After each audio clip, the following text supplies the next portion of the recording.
Affirmative action should be banned.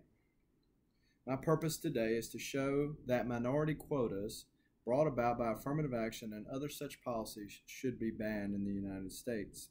I believe that affirmative action does not aid in the inclusion into society, but leads to continual division. The atrocities of slavery in the era of Jim Crow definitely gave a black eye on American history.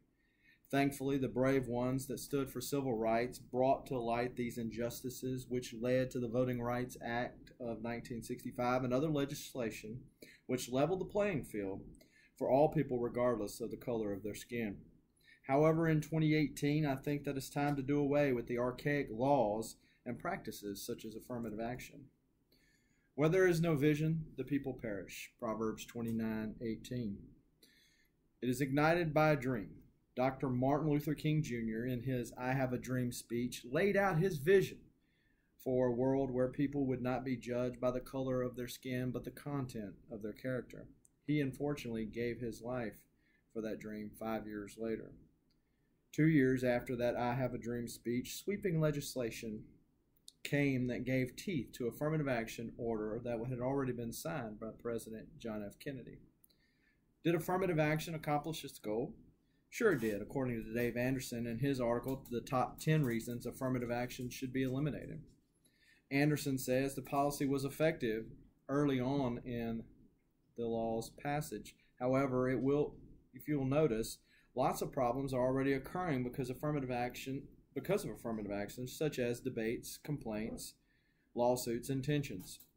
He continues to say that instead of creating equality and eliminating discrimination, which were supposed to be its original purpose, what's happening is quite the opposite. How do you track its success?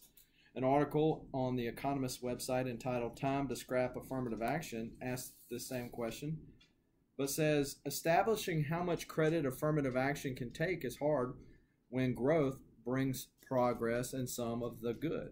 For example, the confidence-boosting effect of creating prominent role models for a benighted group is intangible.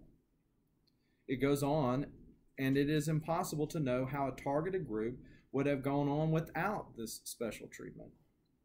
Did affirmative action backfire? It did, according to Gail Harriet in her article, The Sad Irony of Affirmative Action, published in National Affairs in 2018. In the article, Harriet quotes a study that was done by Stephen Cole and Eleanor Barber called Increasing Faculty Diversity, the Occupational Choices of Higher Achieving Minority Students. In the author's missions was to determine why more members of minority groups are not attracted to careers in academia. Their conclusions, after questioning 7,612 higher achieving undergraduates at 34 colleges and universities, pointed to race preferential admissions as the culprit. In other words, people are allowed to higher institutions even though they wouldn't have been able to attend based on their personal academics, and this, of course, leads to lower grades. These lower grades lead to lower self-confidence, which steers them to drop out. In conclusion, the government can't build a playing field. It can only level it. For higher achievers who happen to be black or minorities, such as President Obama, Oprah Winfrey, Denzel Washington, and others, couldn't affirmative action actually hold a cloud of doubt upon their accomplishments? By now discriminating against other races, isn't the government effectively saying, do as I say and not as I do? No amount of legislation passed is going to keep people from having ignorant views such as racism.